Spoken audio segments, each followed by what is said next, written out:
নিরামিষ বা উপোসের দিনে আপনারা যদি সাবু দিয়ে কিছু বানিয়ে নিতে চাইছেন তাহলে এই রেসিপিটা একবার ট্রাই করে দেখতে পারেন। খুবই কম উপকরণ দিয়ে একদম সহজে এটা বানিয়ে নেওয়া যায়। আর এই ভিডিওটা ফলো করলে দেখবেন সাবুর খিচুড়ি বানানোর সময় যে প্রবলেমগুলো হয়, যেমন ধরুন দলা পেকে যায় বা ঝুরঝুরে হয় না, সেগুলো দেখবেন একদমই হবে না। আর অবশ্যই রেসিপিটা পারফেক্টলি করার জন্য সাথে থাকবে অনেক টিপস অ্যান্ড ট্রিক্স।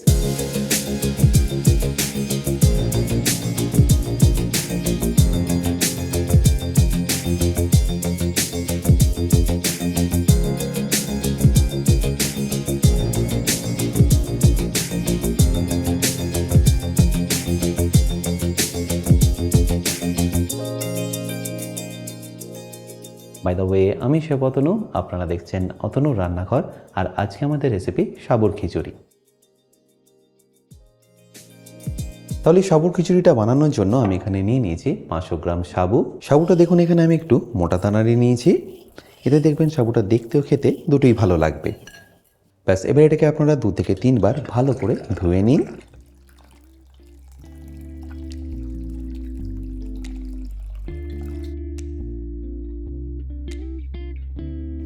যত ধোবেন তত দেখবেন এর যে স্টার্চটা আছে সেটা একদম বেরিয়ে যাবে। আর স্টার্চটা একবার বেরিয়ে গেলে কুক হওয়ার পরে দেখবেন এটা দলা পেকে যাবে না। দেখতেই পাচ্ছেন জলটা কিরকম ঘন হয়ে গেছে। যতক্ষণ না জলটা ট্রান্সপারেন্ট হচ্ছে ততক্ষণ এটাকে আপনাদের ভালো করে ধুয়ে নিতে হবে। 2-3 বার ধুয়ে নেওয়ার পরে এটাকে আমি এবার সোক করে রাখবো। সোক করার জন্য আপনারা যতটা সাবু নিয়েছেন সেম কোয়ান্টিটিতে আপনাদের জলটাও এখানে নিয়ে নিতে হবে।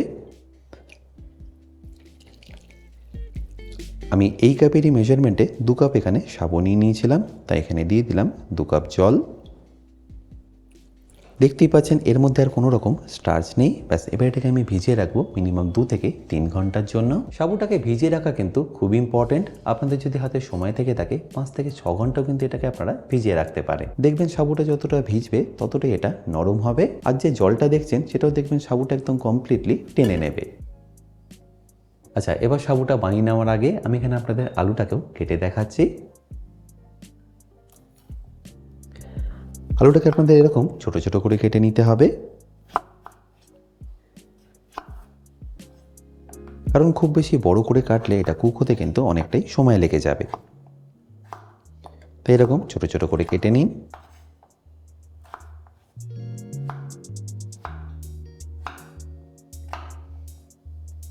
আর আমি এখানে কাঁচা আলু ব্যবহার করলাম, আপনারা চাইলে কিন্তু এখানে সেদ্ধ আলুও ব্যবহার করতে পারেন।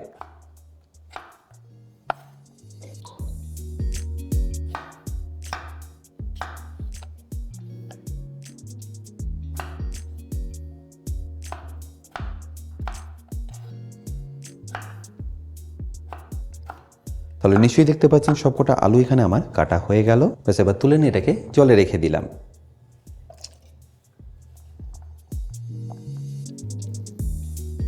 আচ্ছা, এবার 3 ঘন্টা পরে আমি আপনাদের ভিজিয়ে রাখা সাবুর ঢাকনাটাকে খুলে দেখাচ্ছি।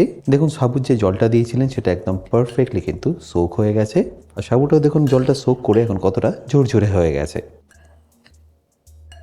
আচ্ছা, এই স্টেজে আপনাদের এখানে দিয়ে দিতে হবে অল্প একটু তেল বা ঘি। আমি এখানে 1 থেকে 1.5 চা চামচ সাদা তেল দিয়ে দিলাম, যেটাকে আমি একবার দেওয়ার সাথে সাথেই ভালো করে মিশিয়ে নেব। এইভাবে করলে দেখবেন সাবুগুলো একে অপরের গায়ে একদমই লেগে যাবে না। আর কুক করার সময় দেখবেন একদম ঝরঝরে থাকবে। আমি এখানে তেল ব্যবহার করলাম, আপনারা চাইলে কিন্তু এখানে ঘিয়েরও ব্যবহার করতে পারে। আর শোক হয়ে যাওয়ার পরে দেখুন এটা কতটা নরম হয়ে গেছে। ব্যাস, এবার এটাকে আমি আপনাদের কুক করেও দেখাচ্ছি। আচ্ছা, এবার এখানে আমি অল্প একটু বাদাম ক্রাশ করে নিচ্ছি। আমি এটাকে হামামদের সাথে ক্রাশ করে নিচ্ছি, আপনারা চাইলে কিন্তু এটাকে মিক্সিং জারে ইজিলি ক্রাশ করে নিতে পারে। আর বাদামটা যখনই ভালো করে ক্রাশ হয়ে যাবে তখন এটাকে সাইডে রেখে দিচ্ছি পরে ব্যবহার করার জন্য। এবার এই খিচুড়িটা বানানোর জন্য আমি এখানে নিয়ে নিচ্ছি একটা কড়াই, তারপর গ্যাসটাকেও অন করে নিচ্ছি। আর গ্যাসটা অন করে আমি এতে দিয়ে দেবো সাদা তেল। আর 2 চা চামচ সাদা তেলের সাথে আমি এখানে নিয়ে নেবো 1 বড় চা চামচ ঘি। আর এই তেলের ঘিটা একবার গরম হয়ে গেলে আমি এখানে দিয়ে দেবো 1 চা চামচ গোটা জিরে।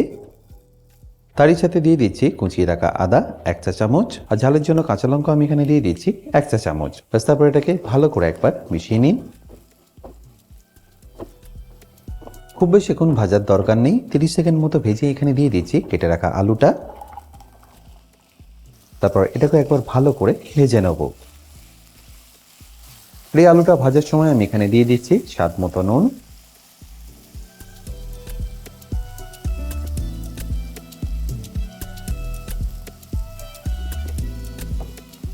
তারপর এটাকে আবারও ভালো করে ভেজে নেব।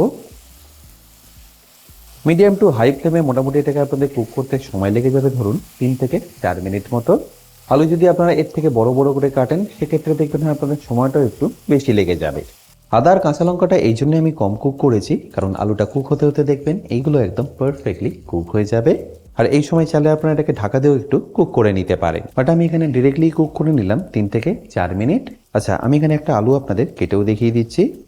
দেখুন একদম পারফেক্টলি কিন্তু সেদ্ধ হয়ে গেছে ভেতর থেকে। ব্যাস, এবার এর মধ্যে আপনাদের দিয়ে দিতে হবে আগে থেকে ক্রাশ করে রাখা বাদাম। ব্যাস, তারপর এটাকে একবার ভালো করে মিশিয়ে নিন। আমি এখানে যেহেতু রোস্টেড বাদাম নিয়েছিলাম তাই এটাকে বেশিক্ষণ কুক করার আপনাদের দরকার নেই। জাস্ট একবার ভালো করে মিশিয়ে নিই। দিয়ে দিন এর মধ্যে টমেটো। আমি এখানে দুটো টমেটোকে 1/8 করে ওয়েজেস করে কেটে নিয়েছি। আর দেওয়ার পর এটাকে ভালো করে একবার মিশিয়েও নিচ্ছি। টমেটোটা এখানে কিন্তু একদমই অপশনাল, আপনারা চাইলে দিতেও পারেন, চাইলে নাও দিতে পারেন। আর টমেটোটাকে কিন্তু আপনাদের খুব বেশিক্ষণ কুক করা যাবে না, 1 থেকে 1.5 মিনিট কুক করে নিলেই হবে। আর 1 থেকে 1.5 মিনিট কুক হয়ে গেলেই আমি এখানে দিয়ে দেবো কড়াইশুঁটি। ব্যাস, তারপর এটাকে একবার ভালো করে মিশিয়ে নিন। আর ভালো করে মেশানো হয়ে গেলেই দিয়ে দিন এর মধ্যে আগে থেকে ভিজিয়ে রাখা সাবুটা।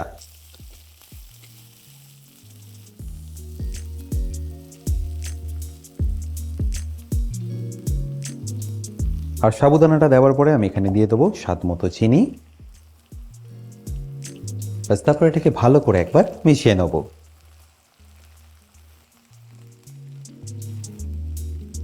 দেখুন সাবুটা কিন্তু কোনোভাবেই একটার সাথে একটা লেগে যাচ্ছে না। আর মিশিয়ে নেওয়ার পরে দেখুন এটা কতটা কালারফুলও লাগছে। আচ্ছা, এখানে আপনাদের নুনটাকে একটু চেক করে নিতে হবে, যদি কম থাকে তাহলে অ্যাড করে দিন। ব্যাস, এবার এটাকে ভালো করে একবার মিশিয়ে নিন। আর ভালো করে মেশানো হয়ে গেলে এটাকে ঢাকা দিয়ে কুক করুন যতক্ষণ এটা একদম পারফেক্টলি কুক হয়ে যাচ্ছে। এই সময় কিন্তু ফ্লেমটা আপনারা একদম লো রাখবেন। আর তারপর এইভাবেই কুক করে নেবেন 4 থেকে 5 মিনিটের জন্য।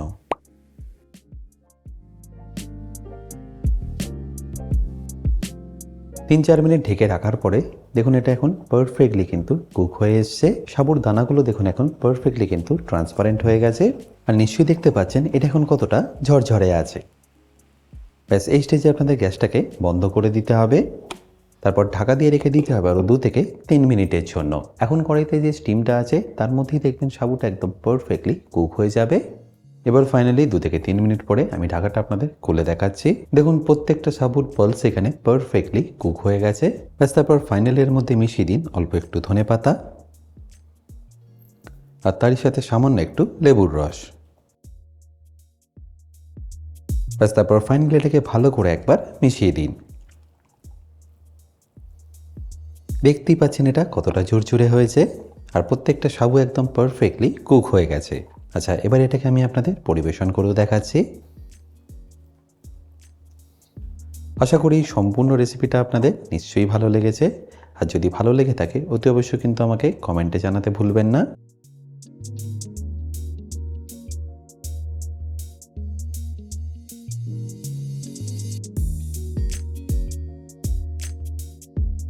বাই দ্য ওয়ে, আমি শেফ অতনু, আপনারা দেখছিলেন অতনুর রান্নাঘর।